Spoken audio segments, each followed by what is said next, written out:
This is part 2 of last week's podcast. A well-managed and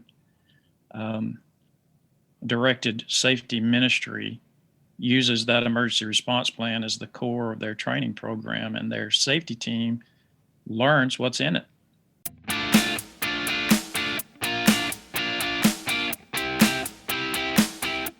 Welcome to CV Ministries Church Security Through Prevention podcast. I'm your host, Daniel Blevins. I'm really excited to bring this podcast to you today. My guest today is Paul Lake. Paul has an extensive background in a lot of different areas, but what I think is most impressive is the heart for service that he has for the safety ministry in our churches. There are very few safety and security leaders around the country that I would consider to be a standard for others to glean from, but after talking to Paul today, he is definitely among those leaders. I hope this two-part conversation will help you get going in developing an emergency action plan for your house of worship, or dust off and update the one that you already have. As usual, don't forget to like, share, and subscribe to the podcast, as well as do a Google review for us. We always appreciate that. So let's get going and spend some time with Paul talking about emergency action plans.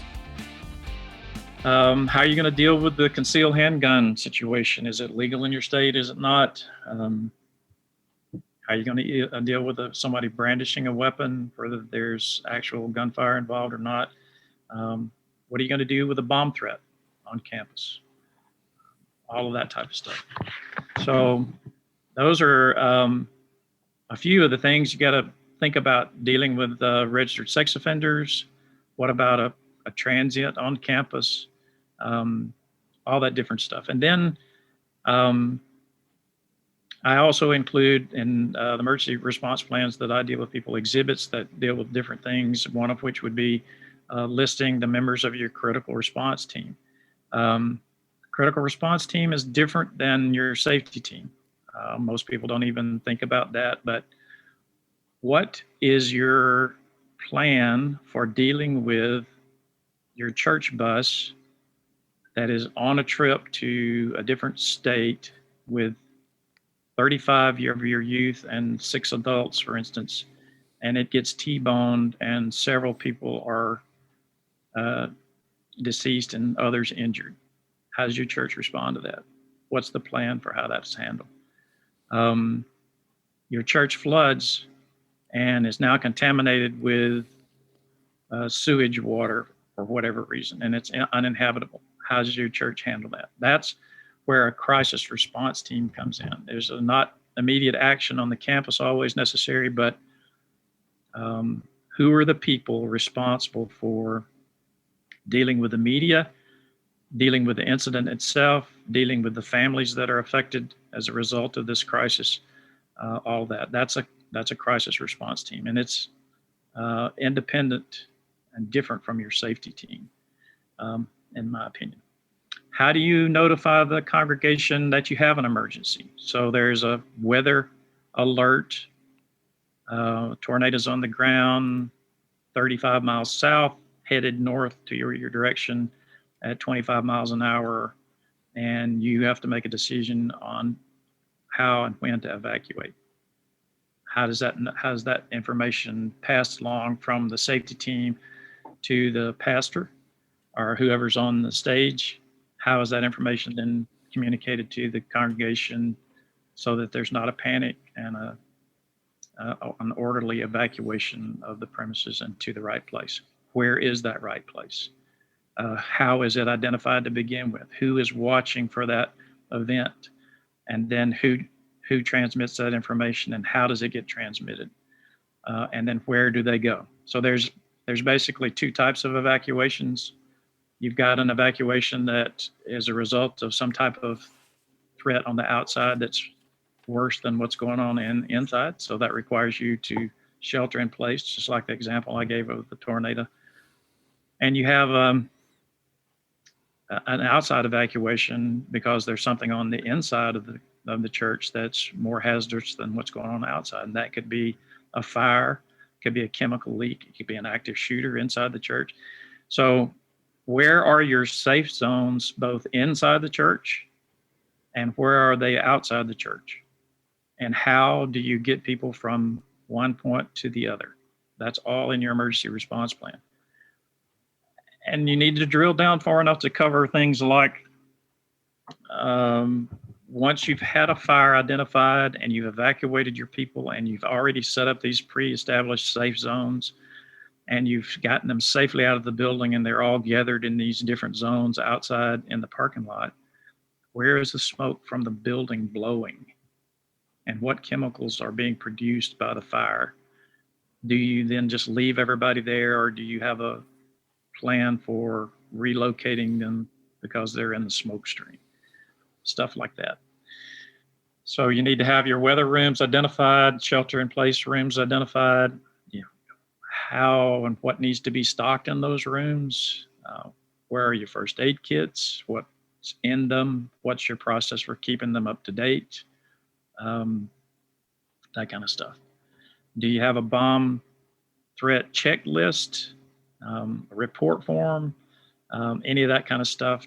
Does your media team have the ability to put up slides or graphics that help with your announcements to evacuate in or out, that kind of thing? So those are all the different types of components that go into an emergency response plan. There's probably even more than that, but that's kind of the core of it.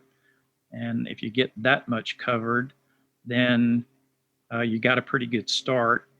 And from that, you need to establish where that fits in your safety team's training program, and then how often is it reviewed and updated.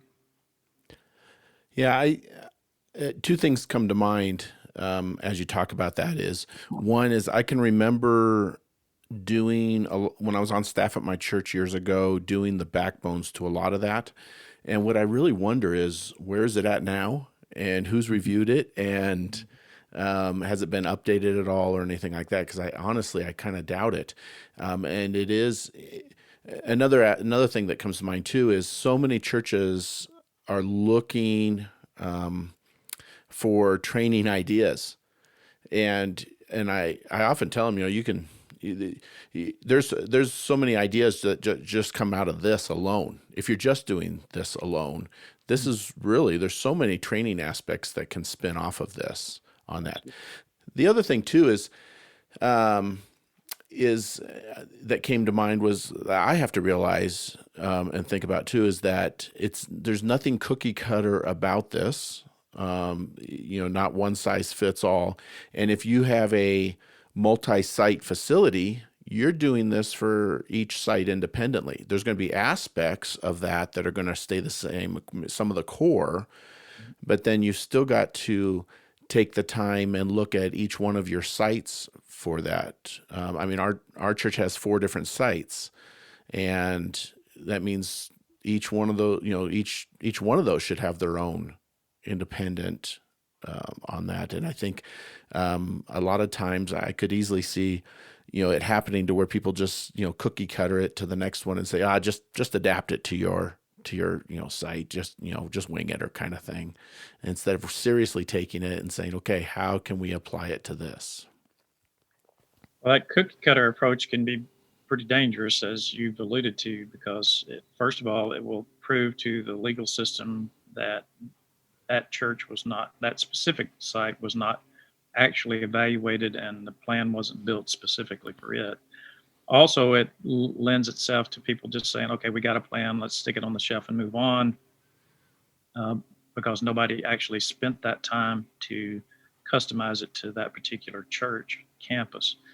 And those are dangerous practices, and that's why any document you get, even if it's the one that comes out of my church safety starter kit, is all designed to give you the core elements and then modify it for your specific campus. But that means you have to go through the process. Those are tools to just help you think of the things that we just talked about. What am I supposed to be addressing in this emergency response plan, and then make it specific for your church. And then the reason I keep harping on the fact that you need to make that the core of your safety team's training program is that's the group of people who are supposed to know what's in this plan. Staff needs to know it as well, but your safety team people are the ones who, if they do it the way I teach it anyway, will take the emergency response plan, make it the core of a training manual for their own team, and then train to that standard of what those things in that emergency response plan say are supposed to happen. And then you train not just what to do, but how to do it, obviously. And you mentioned this, which is actually a very important aspect, is that those things that are in there are your training topics. How do you evacuate in the case of a fire?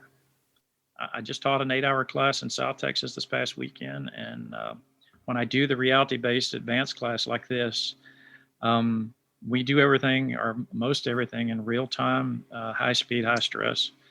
And this was a team that's been around for a while. And I have all the toys, bells and whistles, and I had a smoke machine that I set up before the class started, so nobody even knew it was in the room. And it was sitting right behind the monitor up in front where I was teaching the class. And one of the scenarios, I had all the safety team in their place, and I just pushed a remote button, and all of a sudden smoke starts boiling out from the stage. And so they run in, see that it's a fire. Somebody brings in a fire extinguisher, the whole 9 yards. And by the time I called index, they were all trying to prep to put the fire out. And no one had dialed 911, and no one had tried to evacuate anybody from the building. And so you can get focused on things that look important at the time. It's the fire department's job to put the fire out, unless it's just really small. It's your job to make the people safe and get them to safety. And so practicing that simple, most likely event, fire somewhere in the building, how do you evacuate people in a fire, is rarely ever done by teams. How do you get them out? How do you make them follow you?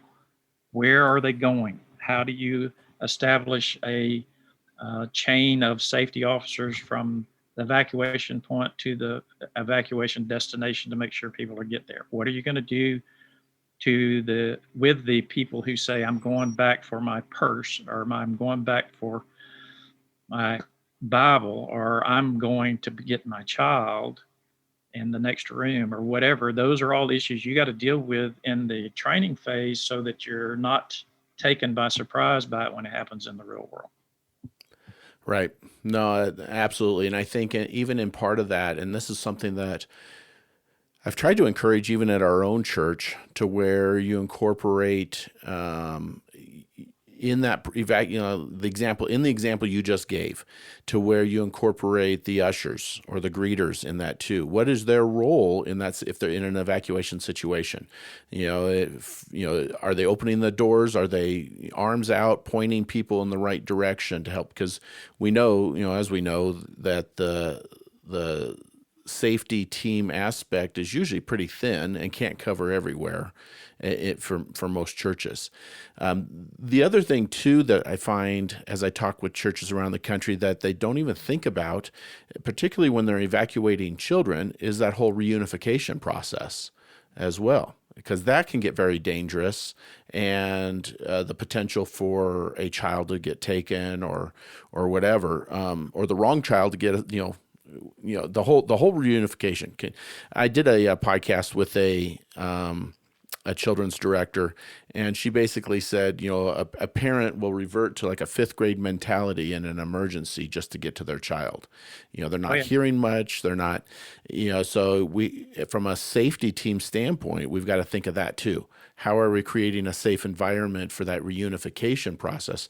In this whole process, we often think about the evac. What do we think about reuniting or the reunification? Because more than likely, the kids area may have dumped out of the building into a different area than what we have the adults, and we might move those, together at some point, or have a process to do that. What is that process? We just want to take a quick break here to let you know how to contact us and where to find out more about our national seminar. I see communities that may know why church security is important, but they may not be doing anything about it or don't know how to do it well. Our national seminars are for ushers, greeters, children's workers, staff, volunteers, your security teams, and other ministries in your community. We say that this is a level 1 training that is designed to help equip you to serve well in your various ministries while maintaining a safe place for people to come. Getting churches on the same or similar page when it comes to security will only make the community safer as well. The easiest way to find out more information or to contact us is to go to cv-ministries.com. There you'll find a variety of training DVDs and books, with more being developed all the time. There's also a place at the bottom of the page where you can sign up for our monthly newsletter and to be able to get more information. We would love your feedback on topics or guests that you would like to hear on future podcasts. Okay, now that we have that out of the way, let's get back to the podcast. Well, and that's all part of, and clearly you're probably not going to be able to put every single step of that in an emergency response plan, Right. But you do identify the issues, just like you raised there, and you clearly identify that fire evacuation, for instance, is a common issue that needs to be trained to. And when you incorporate your ushers and greeters or other people into that plan, then you have to recognize that if they are going to be effective and not a hindrance, they have to be trained just like your safety team, which means you need to incorporate them into your routine training program. And all of that has to culminate in not only a safe evacuation, but an accountability of people to make sure that everybody has been evacuated. And then, as you mentioned, to the reunification of the people on the other end. And the evacuation as it crosses inbound emergency services travel lanes, for instance. How Right. are you getting people across? I mean, because Sunday morning, and I joke about this in my basic class, who's on duty in your police departments, fire departments on Sunday mornings? It's not the veterans that have been doing the job for 30 years that are cool, calm, and collected. It's your rookies, because they don't get that. That's the prime time that everybody wants off. And so the people that are low on the totem pole get that. Now I joke about that because they're not going to be unsafe, but you are going to get fresh recruits for a lot of the times rolling into the parking lot hot, coming to this event, whether it's a fire or an active shooter or whatever, and you're trying to get people out of the building. You're crossing their inbound lanes often. Have you accounted for that? And how do you deal with that? So and all we're talking about here for the last several minutes has been a fire. Right. Every other of these topics that we threw out there earlier have that drill down capability with regards to what should happen, and sometimes even more importantly, what shouldn't happen, who should be involved in it. And then there's a whole other level of procedures out there that I call standard operating procedures for the safety team that are not what to do, which is what an emergency response plan, emergency action plan tells you. This is what you do. There's another document that should be developed eventually that tells you how to do those things and how to conduct yourself when you do those things. And that's standard operating procedures. Don't want to really confuse today's topic with that, but I'm just saying that the point where I think we're trying to make today, at least from my perspective, is this concept of an emergency action plan is an important one, and it's a complex one, and it is important enough that you need to take the time to do it right and not just throw it together and then stick it on the shelf and think that's a magic bullet that saves you in the future. If your people aren't trained to it, it can actually be to your detriment to have identified all those things and then not trained to it. And I know we've talked about, that it's important that the safety team knows what it says in that safety action plan. And we've talked about that there's staff that needs to. Can you go into a little bit more detail on what does that look like? Who should know about the safety action plan? Well, let's just say, let's start with a small church that has no safety team. And it still needs an emergency response plan because somebody needs to know what to do when the thing happens, right? So that's going to typically be a staff-led project where the staff, your pastor, executive pastor, and some small churches won't even have an executive pastor. You'll have a ministry leader of the youth or whatever, maybe a worship leader. Those people who gather together regularly to administer the functions of the church then become the bearers of the emergency response plan, because they're the only ones that are there consistent with the program. And they need to know, all right, so let's build it up now to a church that has a small safety team. Then clearly the safety team needs to be in on that and be not just the ones who know it, but incorporate it into their training program. They need to be the keepers of the flame. This is my opinion now. There's nothing out there in the world of church safety that says this is exactly the way it needs to happen. But for your consideration, I would say that this is the process you need to seriously consider. Make sure your emergency response plan is monitored in addition to being used as part of the core of the training program and updated by your safety team on a regular basis. And then as you move out from there, and as you mentioned earlier, if you can incorporate your ushers and greeters into knowing that, I mean, that's a tall order in most churches, in my experience, to get your ushers and greeters to be that involved in your safety program and have them be intimately familiar with what's an emergency response plan. But quite frankly, if you could wave a magic wand and have staff, safety team, and your ushers and greeters all on the same page with what's in that manual, that would be excellent. Just hard I to. think, yeah, I agree. And I think you're absolutely right. It's hard to get them. And I think it needs to get for when you're talking about those external ministries, let's say, your ushers, greeters, your children's workers, whether they're staff or volunteers, that it needs to be broken out into something that is very simple and very understandable. I know our ushers and greeters, they're begging for training. They're begging for, like, if something were to happen, what do we do? We need to know, what do we do in that situation? What is our role to helping you? They have that mentality, which is great. And you're right, not all do have that. I've Yeah. talked to other churches where the ushers have probably been ushers since, Moses, and, they know their role. They don't want to do anything else. This is exactly what they want to do. Well, that's not exactly healthy in today's church or day and age. With that almost becomes more problematic in a situation than it becomes helpful. No, you're absolutely right. And I've seen both ends and extremes of that spectrum. The team that I just taught this past weekend that I mentioned earlier was, and my co-instructor and I kind of mused about the fact that it was a unicorn, because that it had a large safety team, a fairly large church, and it had received a grant dedicated to safety, and a fairly large grant. And they have already planned their year out, and their training and their people are all excited, and they have senior leadership is on board, and they're going to incorporate the peripheral people like we talked about in their plan, the ushers and greeters, the whole 9 yards. And there's no pushback from the senior level. As a matter of fact, pastor and other leaders are not only on board, but are helping push the program. And that's such an unusual set of circumstances. It's sad to say, but um, a lot of times I find uh, lower level members only of a church who see the need for a safety program, and they're coming to me and asking for help. And their first questions are, how do I get my pastor on board?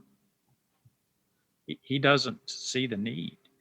And so, sadly, if you're having to push that rope up a hill, it's really difficult to get a safety program in place. And so hopefully programs like this and others that are out there across the country, and with the high profile incidents that are occurring, we will see more and more pastors getting on board, and not being a hindrance, but being an actual advocate of development of a safety ministry.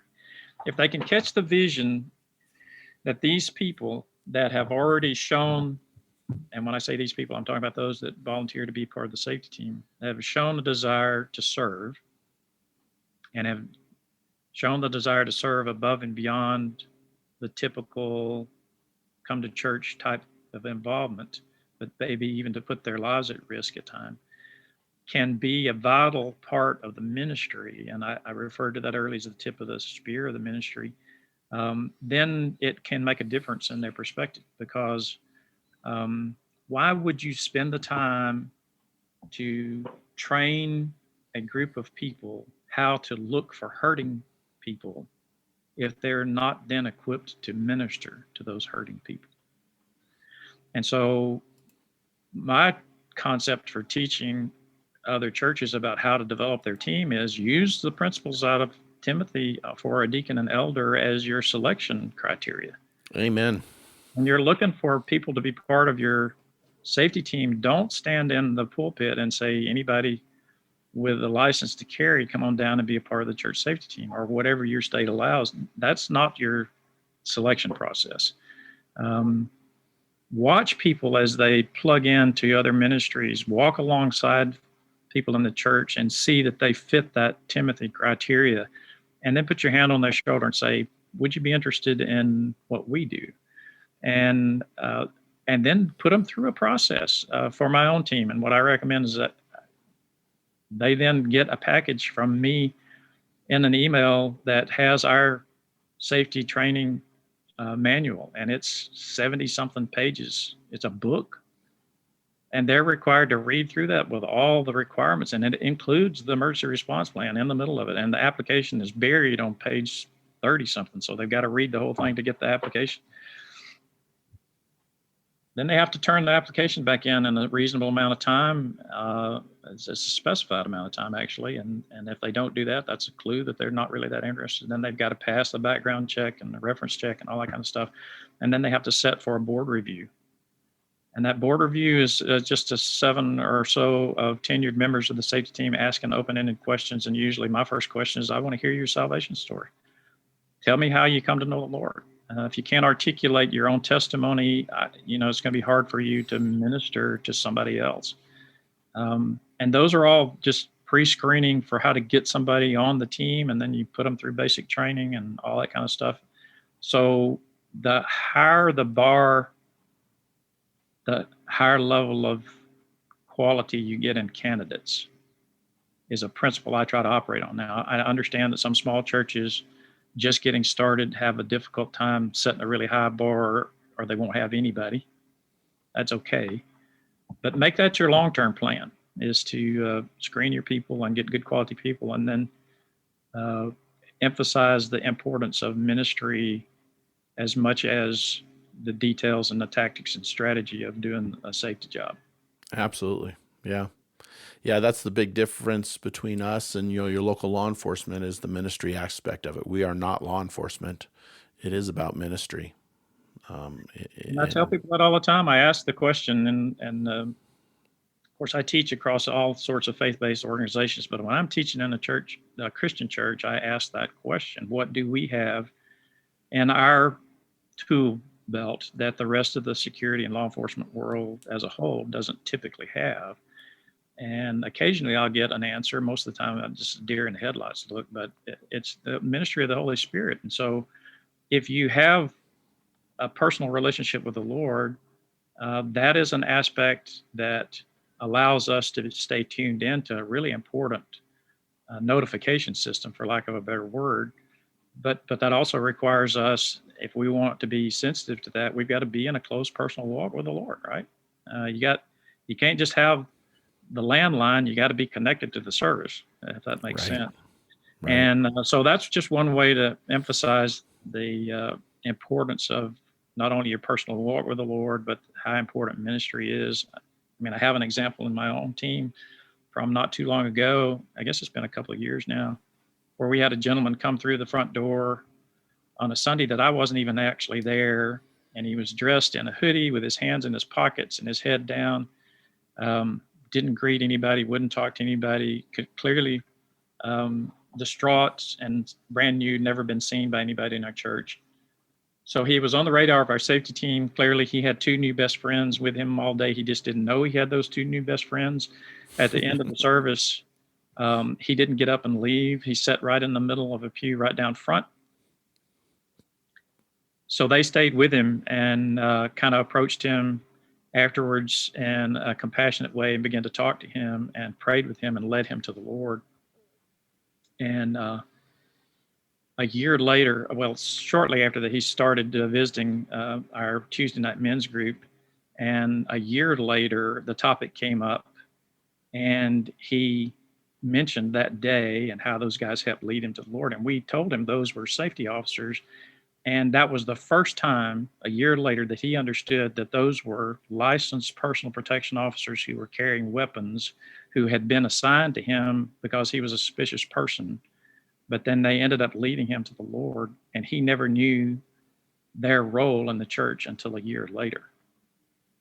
And then he was so taken by that that he became interested in being part of our safety team. And now a year later after that, he actually joined the team and come full circle. So that's the part of where ministry is so important, and where we are required to walk a very tight balance between all the things that look hard to the outside public with the things that are open and inviting on a ministry end as safety officers for the church. Yeah, I think that's a great example of the role that we play. I often challenge. Well, I lead a men's group, but besides that, I challenge people all the time. I use the example of manna, that if I'm not picking up my manna every day, then I'm going to go hungry. And if I go hungry, then I'm not prepared to do what I need to do. Whatever God calls me to do, I'm not prepared to do that. I'm probably not going to be as fit spiritually or physically to do it, in attitude, in my emotions, or whatever the case is. And if you remember in the Bible, the manna was only good for that day. We got to pick it up the next day too. Except on Saturday, or except on the day before the Sabbath, whatever that was in those days, and then it was good for 2 days. That's right. They were required to rely on that, which is a great principle, every day. So that's a good example. Yeah. I tell people, I said, if I have a 6 a.m. flight out of Denver, I'm not getting up at 3 a.m. My manna just might look different that day. For the hour and a half drive I need to get to Denver and get checked in and everything, it's not going to happen. But it doesn't mean that I'm going to starve all day. I'm still going to pick up my manna at some point throughout the day on that. Well, Paul, I really appreciate you taking your time today for this. I think this is a very important subject. I really am encouraged by what there's churches all over the country that I get to talk with, as do you. And, like you talked about the unicorn, I love what you're doing in your church and the standard that you're setting. I think the way you described it, that's a standard that I'd love to see churches around the country pick up and do. It's not, we need to set that bar higher than what we do in many aspects of churches, and in the security and safety aspect of it. And very encouraging to hear to what you're doing out there in your church, and what you're encouraging other churches around the country to do as well. What we'll do is I almost always get feedback from people after they've heard the podcast, wanting more information or whatever. And if I get it, I'll definitely forward it your way. We'll have a link to your website so they can get more information. We'll put that in the show notes as well. But before we go, why don't you go ahead and give us your email and your website, just so that those that may not see it in the show notes can at least have it. Sure. Email is my first name, Paul, Paul, and at Sentry One Consulting. And Sentry is spelled a little different than most people think. It's SentryOne, and the word consulting altogether.com. And then the website is the same. It's www.sentryoneconsulting.com. And they'll be able to get there and get through all the information that way easy enough. On my email's there on the website as well. Yeah, I would encourage anybody that's looking for help in getting started or wanting to strengthen what you're doing to reach out to Paul. There's a lot of us that kind of do similar, but we're all a little bit different in how we train and how we do our seminars around the country. And what Paul's doing is a great thing out there in Texas, and willing to go anywhere that he needs to go to further this ministry, both for God and for the safety of others. Like we joke about, we've read the back of the book. We know we win. We just have to get as many people to God as safely as possible. And so I just really appreciate what you're doing, and maybe we'll be able to do this again sometime with a different subject and I'm open to it. So whatever suggestions you might have down the road, I'd love to do it and see. And I think this was an important one to cover today and on that. So thank you very much for your time. Thank you, Dan. Appreciate it. Thank you so much for taking time to listen to this podcast. If you really enjoyed it and you found it of benefit to you, we really appreciate your feedback. There's several different ways that you can provide us feedback. One of them is to subscribe to the podcast, is to share it with others, and another is to contact us directly, particularly if you have any questions or concerns or you want more information on how to host a seminar in your community. You can contact me directly at danielblevins@cv@heart.com, or you can go to our website. That's cv-ministries.com. Both of those will get you in the right direction. Until next time, make sure that you're out there protecting the flock with a heart of service.